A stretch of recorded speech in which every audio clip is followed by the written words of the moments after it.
What's this? It's a little box I've been making. It's made of playing cards, you can see, some blue and some red. Long winter evenings I spent on it, just to make it for you. Oh, a bit for me as well, I suppose.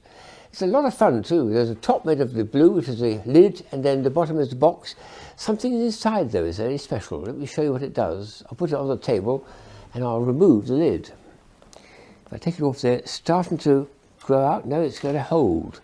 Put my finger there and take off the top. Whoopee! Woo! Look at that. It's a jack. Yes, a jack in a box. And there's a jack the other way as well. It's got double-sided sticky tape to hold it together as a spring too. That was a lot of fun. So the two things you've got to do is you've got to make a box. 4 playing cards makes the lid, and 4 playing cards makes the base. And then about 12 playing cards, I did a mixture of blue and red, makes the spring. And when you put it in the box, it fits so beautifully from the instructions.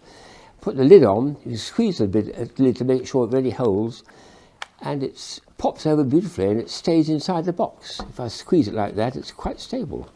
Wonderful. But I love that popping out action. Superb. Woo! Out it comes, a big pop. So the person who introduced this, who invented it, has very kindly sent us a list of instructions which he's given permission for us to show you and to pass on to our website. And I had so much fun going through it all.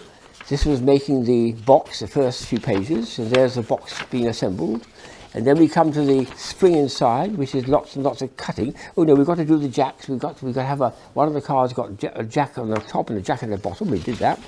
And then the spring takes part with these funny actions like this, and that's where you use double-sided, very strong sticky tape.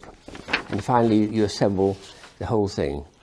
Took me a long time, but it was a lot of fun, and the end result is very small, which I like things because I'm running out of space in my place at the moment with all my toys, but that actually fits in very nicely, and I shall be able to put that in my pocket and take it on lots of occasions to friends I'm meeting and say, have you seen a new jack-in-a-box? Well, this is it. Woof, out it comes. I think you should have a lot of fun if you do it.